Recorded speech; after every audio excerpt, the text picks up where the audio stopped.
Hello, it is Foundation Friday, November 25th, 2022. Steve Sipress here. What's my name? Steve Sipress, with another in our multi-part series on the fantastic foundational book, The Magic of Thinking Big by Dr. David J. Schwartz. Hopefully you've gone out and gotten your copy and you've given a few away to people that you really care about and you want to succeed. Speaking of success, we are in the midst of Chapter 9, Think Right Toward People. And Dr. Schwartz lets us know that here's how you can have some fun and discover a basic success principle at the same time. For the next week or so, listen in on as many conversations as you can. Good timing here in the U.S., holiday weekend. Perhaps you got some friends and family over. You can listen in on some conversations, and you'll want to note two things. Which person in the conversation does the most talking? And number two, which person is the more successful? Dr. Schwartz tells us that hundreds of his own little experiments have revealed that the person who does the most talking and the person who is the most successful are rarely the same person. Almost without exception, the more successful the person, the more he practices conversation generosity, meaning he encourages the other person to talk about himself, his views, his accomplishments, his family, his job, his problems, his whatever is important to him. Conversation generosity paves the way to greater success in two important ways. Number one, conversation generosity wins friends, and number two, conversation generosity helps you learn more about people.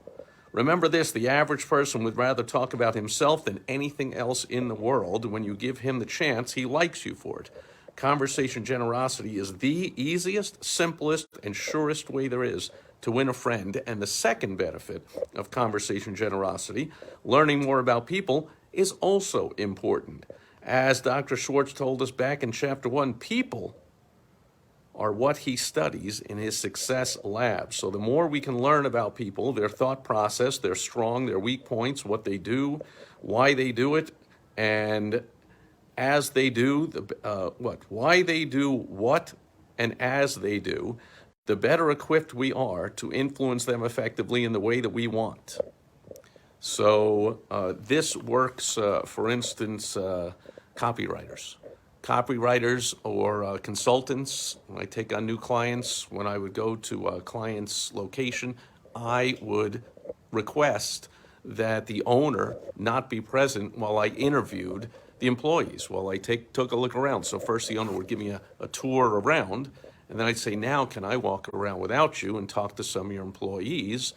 And I'd get the owner to agree, sometimes reluctantly, because he or she would be afraid of what I'd find out or whatever. But that's the point. I got to find out without the owner being there, so people could really feel free to tell me what they want. I let them know. It's in pure confidence. Sometimes I would also do confidential surveys, questionnaire that I would hand out and say, do not put your name on this, and don't write it in your regular handwriting, so that you won't be afraid of anything getting to the owner. I'm the only one going to see him, and if you write in not your regular handwriting or you type it out or whatever, then even if you think I might get it to the owner, he wouldn't know who it is, and I'd find out all kinds of stuff. Well, also, when I take on a client and help them with their advertising, their marketing, their sales, I want to talk to some of their past and current clients, customers, patients, members.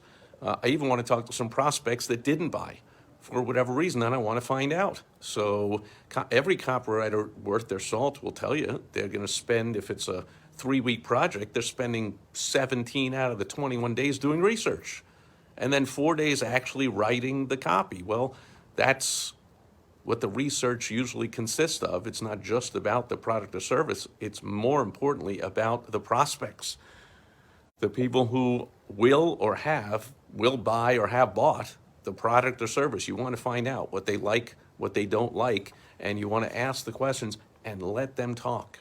And you want to throw in things like, when they say something, you want to say things like, tell me more, or really, or how's that, or what do you mean? Or you can simply repeat the last 2 words of their sentence in a questioning format. So for instance, they say, man, and then, the reason I didn't buy that product is, geez, I mean, the whole buying process was really rough. Really rough? Yeah. I mean, boop, ba, ba, ba, boop, ba, ba, and then I couldn't even do what I want. Couldn't? So, boom, boom, boom, they'll go off again. And you really want to listen because that's going to help you put together your winning advertising, selling, marketing message. And when you're dealing with your employees, it's going to help you to not do what the employees don't like, give them more of what they do like so they'll become better employees. Make sense? So, conversation generosity, one of the most basic success principles taught to us today on Foundation Friday by Dr. David J. Schwartz in his fantastic book, The Magic of Thinking Big. Highly, highly, highly recommend you go get it. And you're back here again next Foundation Friday when we will continue on going through the book and pulling out some gems. Speaking of which, being back, I'll be back again tomorrow on Social Media Saturday. Thanks for being here today. Over and out. Bye-bye.